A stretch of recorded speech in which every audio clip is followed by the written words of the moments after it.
Let me pull out the list of words that I cannot say. You really judge a person by how they treat people when they don't have to treat them well and when it's in their best interest not to treat them well. I'm going to repeat that. You should judge people by how they treat people, right? But people who they don't have to treat well, or people that they could benefit from treating bad. Bernie Sanders is a white man in America. He does not have to care about anyone in this room but himself, let Republicans tell it. Bernie Sanders is an ethnic person in America. He could say, I worry about me and my group, yet since a teenager and a young adult, he has fought for the rights of people who don't look like him, who are not from where he's from, who are not from his socioeconomic background. And just last week, when given the opportunity to separate himself from a black guy who said something that other people didn't like, he stood on his integrity and his convictions and depended on Americans to be intelligent enough to say, in spite of his opportunity to separate himself to look better, this man stood and told the simple truth. I respect that more than a grand introduction for a politician, because that means when you're in office and a hard decision is going to be made, you're going to think about the people you talk to at these rallies. As president, he's going to think about women's rights before he thinks of his own.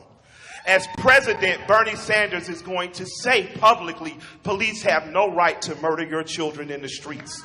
As president, Bernie Sanders will make sure that people who work the least of the jobs among us receive fair wages so that they can be a part of the economic climate that we enjoy in America. As president of the United States, he's going to unify people based on our differences and not ask us to separate and be apart.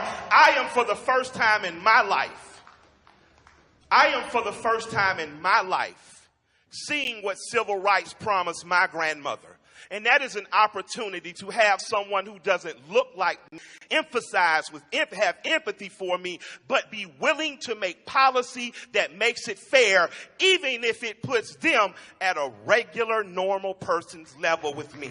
I am looking for the first time in my life at a politician who, in spite of popular demand, said, I'm going to stand with someone on an unpopular thing because people deserve free health care, people deserve free education, people deserve to be paid a wage they deserve. People deserve to be treated as well as any white man in America. And for the first time in my life, I am seeing a politician call for true equality by way of policy and not asking me to wait. For the first time in my life, and I'm going to leave and I'm going to introduce this guy soon, but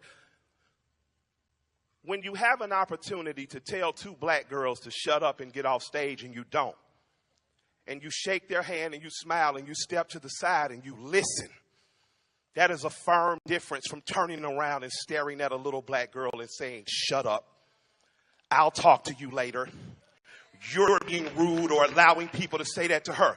I'm going to tell you the proof is in the pudding every time. If I can find a picture of you from 51 years ago, chained to a black woman, protesting segregation, and I know 51 years later, you're willing to fold your arms, hold your head, and listen to two black girls yell and scream, rightfully so, as opposed to someone who will tell you to shut up after they read their own words, as opposed to someone who will tell you later, when it comes to your children dying in the streets, I know that the only person that I have the conscience to vote for is Bernard Sanders.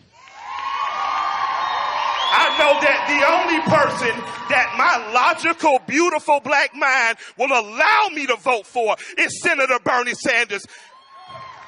And I want to tell the other side, I know from going around and shaking hands and hugging these beautiful black faces in South Carolina, that goddamn firewall got a crack in it. I introduce you to the next president of the United States of America, Bernard Sanders.